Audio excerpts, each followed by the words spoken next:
चारों बहुएं हॉल में चद्दर और गद्दे डालकर वहां कूलर लगाकर लेट जाती हैं। आहा, कितना सुकून मिल रहा है ना यहाँ पर लेटकर। सच में, वरना कमरे में लेटे हुए तो हाल भूने हुए भुट्टे जैसा हो गया था। बेचारी चारों बहुओं को थोड़ी बहुत देर राहत की सांस मिली ही थी कि थोड़ी देर बाद सासू मां पानी पीने के लिए आती हैं। अंधेरे में उन्हें कोई नजर नहीं आता तो वो रितु के पैर से टकराकर रितु के ऊपर ही गिर जाती हैं। माँ, ये इतना भारी क्या गिर गया मेरे ऊपर, कोई बचाओ। रितु की आवाज सुनकर उन तीनों की भी नींद खुल जाती है। विमला देवी जैसे तैसे करके खड़ी होती है तो दोबारा से टकराकर अब उन चारों के ऊपर गिर जाती है। हे भगवान, क्या हो रहा है ये सब? अरे मम्मी जी, आप इतनी रात को यहाँ पर क्या कर रही हैं? वो सब बाद में पूछना। मम्मी जी पहले आप उठिए, मेरी सांस अटक गई है। जैसे तैसे जद्दोजहद करके विमला देवी वहां से उठती है और विमला देवी उनके ऊपर दोबारा गिरे इससे पहले ही पूजा हॉल की लाइट्स ऑन कर देती है। हॉल में उन चारों के चद्दर, तकिया और कूलर देखकर विमला देवी हक्की बक्की रह जाती हैं। अरे क्या है ये सब? ये क्या हाल बनाया हुआ है तुम लोगों ने हॉल का? यहाँ पर ये चद्दर, गद्दे, कूलर, अरे ये घर है या चिड़ियाघर? वो तो अच्छा हुआ कि मुझे प्यास लगी थी तो मैं पानी पीने आ गई, अगर तुम्हारे पापा जी आए होते तो। हाँ तो मम्मी जी आप ही बताइए, हम क्या करें? घर में यही एक ऐसी जगह है जहाँ कूलर लगाकर थोड़ा सुकून मिल रहा है। पूरा दिन तो हम गर्मी में काम करते हैं, अब कम से कम सोने तो चैन से दीजिए। नहीं तो क्या, एसी लगवाने को कहते हैं तो वो आप लगवाने नहीं देते, और हमारे पतिदेव को एसी का बिल भरने से डर लगता है, जैसे हम पूरा दिन एसी की हवा के नीचे बैठे रहेंगे और कुछ काम नहीं करेंगे। अरे ठीक है तो कहते हैं मेरे बेटे, जैसे तुम चारों हो ना, अगर घर में एसी लगवा दिया तो उसके सामने से उठोगी नहीं। अरे अब यहाँ बैठी बैठी मेरी बातें क्या सुन रही हो?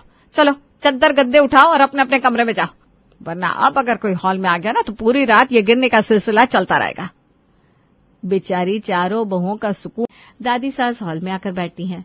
चारों बहुएं उन्हें प्रणाम करने के लिए आती हैं। जीती रहो बहुओं, जीती रहो। अरे भाई माँ जी इतनी दूर गांव से आई है, जाओ उनके लिए कुछ अच्छा सा बनाकर लेकर आओ। पहले कुछ ठंडा लेकर आना, उसके बाद चाय नाश्ता बना लेना। जी माँ जी, चलो चलते हैं। तुम चारों यहीं रुको। और तू क्या बहुओं को ऑर्डर दे रही है? तेरी सास घर में आई है, तुझे कुछ सेवा पानी करनी है कि नहीं? जा मेरे लिए जल्दी से आम पन्ना लेकर आ। मैं? तू अगर चीनी जरा भी ज्यादा कम हुई तो देख लेना, तू फिर मुझे अच्छे से जानती है। जी माँ जी। विमला जल्दी से अपनी सास के लिए आम पन्ना बनाकर लाती है। ये लीजिए माँ जी। बनाया तो ठीक है लेकिन ठंडा जरा कम है। काम को ढंग से ना करना तो तेरी पुरानी आदत है। चल अब जा मेरे लिए थोड़ी कोल्ड कॉफी बना कर ला, उसके साथ में एक स्लाइस चॉकलेट केक भी खाऊंगी, तो अच्छे से बना कर लाई हो। वाह दादी, cold coffee with chocolate cake, nice. Nice तो हुई हमेशा से। अब जाना, इधर खड़ी खड़ी हमारी बातें क्या सुन रही है? हाँ, विमला को भी गर्मी का जरा एहसास हो इसलिए दादी सास किचन में उससे अच्छा खासा काम कराती है। किधर जा रहे हो?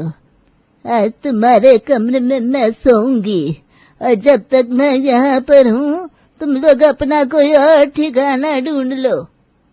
अरे बाप रे, पूरे घर में एक हमारा ही तो कमरा है जहाँ ठंडी हवा लगती है, बाकी सब कमरे तो एकदम अंदर है, बहुत गर्मी लगेगी उनमें तो। भाई मैं तो जाकर लड़कों के साथ छत पर सो रहा हूँ, आप अपना देख लो विमला जी। कोई बात नहीं मम्मी जी, आप मेरे कमरे में सो जाओ। एक काम करते हैं, आज हम सब एक ही कमरे में सो जाते हैं, वैसे भी तो आए दिन साथ में ही सोते हैं, तो आज भी सही। अब विमला देवी तो उनके साथ अंदर वाले कमरे में सोने जाती है और गर्मी में उसका हाल पिलपिले पपीते जैसा हो जाता है। अंदर के भपके से वो पूरी तरह पसीने में भीग जाती है। हाय भगवान, कितनी गर्मी है। अरे बहू मेरी हवा कर दे। कैसी बात कर रही हो मम्मी जी आप? कमरे में कूलर पंखा चल तो रहा है, हम क्या अलग हवा करें? आप आराम से सो जाइए।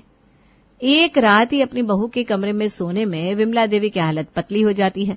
अगले दिन वो सुबह 4 बजे उठकर ही नहा धो लेती है और घर के दहलीज पर ठंडी हवा खाने के लिए बैठ जाती है। तभी दादी विमला को आवाज लगाती है। अरे विमला, तू नहा लिया तो मेरे लिए गर्मा गर्म चाय बना दे, और साथ में आलू के पराठे। बहुत साल हो गए तेरे हाथ के आलू के पराठे खाए। क्या? सुबह सुबह? नहीं, रात को नाश्ता करूंगी। बहुत साल हो गए तेरे हाथ के आलू के पराठे खाए। क्या? सुबह सुबह? नहीं, रात को नाश्ता करूंगी। अरे नाश्ता सुबह ही तो करते हैं, जा जल्दी से जाकर बना ला। विमला देवी को इतनी गर्मी में अब सबके लिए नाश्ता बनाना पड़ता है। किचन में उसका हाल पसीने से तरबतर हो जाता है। हाय, काश हॉल में एसी लगा होता तो उसकी ठंडी ठंडी हवा किचन तक भी आ जाती। हाय रे गर्मी। विमला देवी सबके लिए नाश्ता लेकर आती है, तभी दादी सास कहती हैं, घर मुझे थोड़ा गंदा लग रहा है विमला। आज मैं बहुओं को लेकर मॉल जा रही हूँ। शाम तक वापस लौटूं तो घर एकदम चकाचक होना चाहिए। पूजा बहू, घर की फोटो खींच ले। अगर शाम तक घर सेम टू सेम मिला तो तेरी खैर नहीं। शाम के लिए छोले भटूरे और लस्सी बना कर रखना। साथ में पुलाव आ जाए तो मजा आ जाएगा। क्या? लेकिन माँ जी, गर्मी, आप सब मॉल जा रहे हो तो खाना बाहर से ही खा लेना ना। ना ना ना, खाना तो तेरे हाथ का ही खाऊंगी। और अब तो मैंने ठान लिया है, जब तक राम जी मुझे अपने पास बुला नहीं लेता तब तक मैं यहीं पर रहूंगी। तुझे भी तो मेरी सेवा करने का मौका मिलना चाहिए ना। हमेशा फोन पर कहती थी मैं तो आपकी सेवा नहीं कर पाई। ये क्या? नहीं दादी, एसी नहीं हो सकता। यहाँ हम इतने टाइम से घर में एसी लगवाने को कह रहे हैं। अगर घर में एसी लगवाना होता तो मम्मी जी कब का लगवा लेती। तो फिर ये क्या है? एसी ही है। क्या? एसी? वो भी हमारे घर में? अरे रहने दीजिए ना मम्मी जी, मत लगवाइए। बिल ज्यादा आएगा और आप ही तो कहती थी घर में एसी की जरूरत नहीं है। अरे तुम लोग इतनी गर्मी में कितना काम करते हो, तो मैंने सोचा तुम्हारे लिए एसी लगवा ही देती हूँ। और एक नहीं, मैंने दो एसी लगवाए हैं, एक हॉल में और एक अंदर तुम लोगों के कमरे में। अब तुम चारों वहां आराम से सोना। वैसे तो मुझे किचन में काम करने में कोई परेशानी नहीं है, लेकिन अगर तुम चाहो तो अब आराम से किचन में काम कर सकती हो। अब हॉल से किचन में भी ना एसी की ठंडी ठंडी हवा जाएगी। हाँ माँ जी, लेकिन दादी जी ने मना किया है।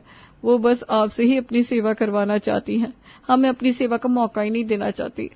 अरे कोई बात नहीं, मेरी बहू ने मेरी सेवा की, अब तुम अपनी सास की सेवा करो। मैं तो कल चली जाऊंगी। क्या?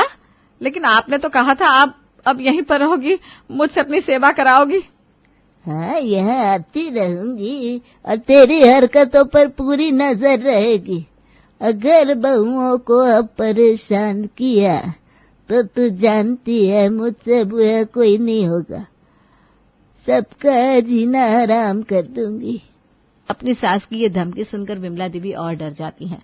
बहुएं अब चैन से हॉल से आने वाली ठंडी ठंडी एसी की हवा लेते हुए किचन में खाना बनाती और रात को भी एक रूम में एसी चलाकर चैन की नींद सोती।